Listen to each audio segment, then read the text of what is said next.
बाजार पे बात करने के लिए लक्ष्मीकांत शुक्ला जी यस सिक्योरिटीज को मेरे को ज्वाइन कर रहे हैं। लक्ष्मीकांत जी नमस्कार, स्वागत है आपका बिस्तक पे। नमस्कार रजत जी और आपके सभी दर्शकों को भी मेरा बहुत बहुत नमस्कार। सर मार्केट पे आज के सत्र में स्ट्रेंथ बहुत जोरदार और उसमें मेजरली जो कंट्रीब्यूट कर रहे हैं that is ICIC bank and HDFC bank. और दोनों ही स्टॉक्स 2.5% से 2% के आसपास की तेजी पकड़े हुए हैं। रिजल्ट्स का इम्पैक्ट देखने को मिल रहा है। दूसरा, शॉर्ट कवरिंग बहुत जबरदस्त निफ्टी पे देखने को मिल रही है। 25,050 के करीब जो आपकी हमारी बात हो रही है तब, और बैंक निफ्टी तो ऊपर से और ज्यादा कूद रहा है 600 पॉइंट से ज्यादा की तेजी में। यानी कि आज के सत्र में फाइनेंशियल स्टॉक्स का बोलबाला है। उसके बाद फिर मेटल्स भी तेज, ऑटोज भी तेज, मिड कैप शेयर्स भी 1% के आसपास, इंडेक्स तेज। अच्छा, जब हम एशिया बाजार आज चेक कर रहे थे तो दक्षिण कोरिया और हांगकांग के जो बाजार हैं वहां पर भी 0.25% के आसपास की तेजी देखने को मिल रही थी। और सबसे बड़ा मुद्दा ये है कि ये यूएस और भारत के बीच में तो अभी डील अटकी हुई है। वहां तो अभी डेडलाइन 1 अगस्त की बहुत नजदीक आ गई है, लेकिन उसके मुकाबले 23 और 24 जुलाई को प्रधानमंत्री मोदी जो है वो यूके का दौरा कर रहे हैं और यूके से फ्री ट्रेड एग्रीमेंट पर साइन कर सकते हैं। ये एक बड़ी खबर आई हुई थी। अभी ओवरऑल सेटअप कैसा लग रहा है, आप प्लीज बताएं। निफ्टी पे अगली चाल क्या बनेगी, और मैं चार्ट्स भी शेयर कर देता हूँ स्क्रीन पे। जी, अगर निफ्टी की बात करी जाए तो निफ्टी काफी अहम सपोर्ट लेवल्स पर आकर रिबाउंड होता हुआ दिखाई दे रहा है। जो 24,900 है, काफी अहम सपोर्ट है निफ्टी के लिए। वहां पर 61.8 फिबोनाची रिट्रेसमेंट दिखाई दिए थे। तो मुझे लगता है कि यहाँ से एक पुल बैक मूव हम एक्सपेक्ट कर सकते हैं टुवर्ड दी लेवल्स ऑफ 25,250 से लेकर 25,300 जोन के आसपास। वहीं पर 250 डीएमए लेवल्स भी हैं निफ्टी के। तो मुझे लगता है कि 25,300 काफी अच्छा रेजिस्टेंस रहेगा निफ्टी के लिए। अगर उसके ऊपर ब्रेक थ्रू मिलता है, देन आफ्टर निफ्टी अपने अपसाइड मोमेंटम को रेज्यूम करेगा। तो वहां से फिर हमें जो दूसरे जो अपवर्ड लेवल्स हैं वो देखने को मिल सकते हैं निफ्टी में। वहीं पर बैंक निफ्टी की बात करें तो बैंक निफ्टी भी अपने 250 डीएमए लेवल्स को रिटेस्ट करके एक बाउंस बैक मूव शो करता हुआ दिखाई दे रहा है डेली के चार्ट्स पर। 50 डीएमए लेवल 56,500 के आसपास आते हुए दिखाई दे रहे हैं। तो मुझे लगता है जब तक बैंक निफ्टी इसके ऊपर सस्टेन करता है तब तक ये अब जो अपवर्ड मूव है वो बना रहेगा।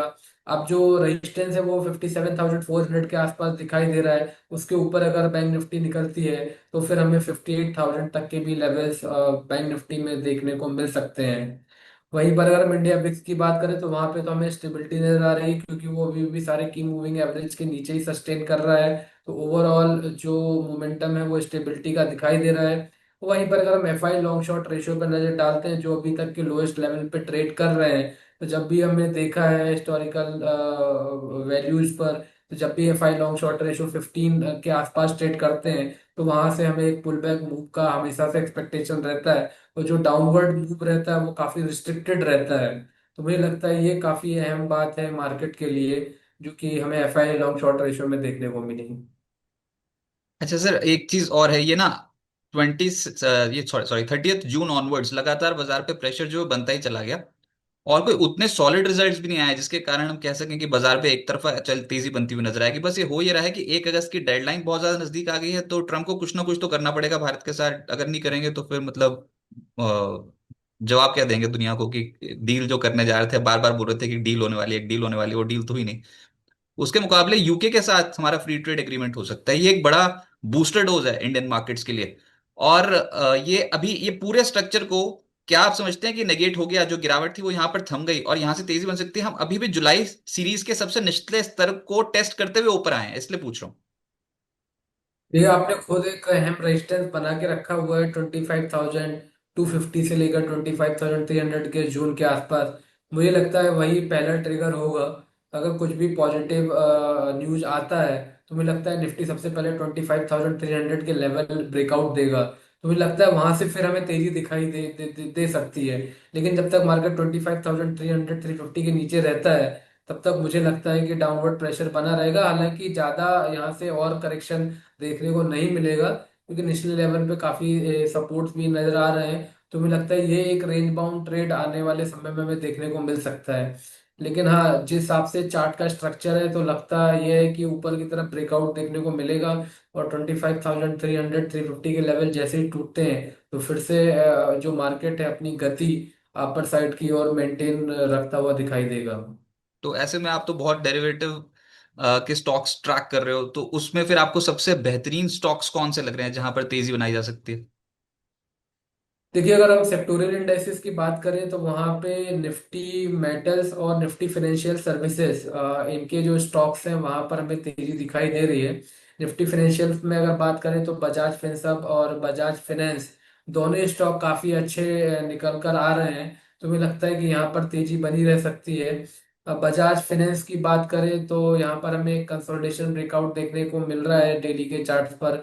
और मुझे लगता है कि अगर ये अपने जो प्रीवियस स्विंग हाई हैं 956 950 के ऊपर अगर ट्रेड करता है तो डेफिनेटली फिर से स्टॉक 1000 1020 के लेवल्स को रिटेस्ट करेगा, तो हमें अपसाइड के लेवल देखने को मिलेंगे। वहीं पर बजाज फिनसर्व की बात करें तो वहां पर एक सिमेट्रिकल ट्रायंगल का फॉर्मेशन बनता हुआ दिखाई दे रहा है डेली के चार्ट्स पर। अगर 2060 के ऊपर सस्टेन होता है तो हमें डेफिनेटली एक ब्रेकआउट देखने को मिलेगा। और यहाँ से फिर हमें 2160 के लेवल बजाज फिनसर्व में देखने को मिल सकते हैं।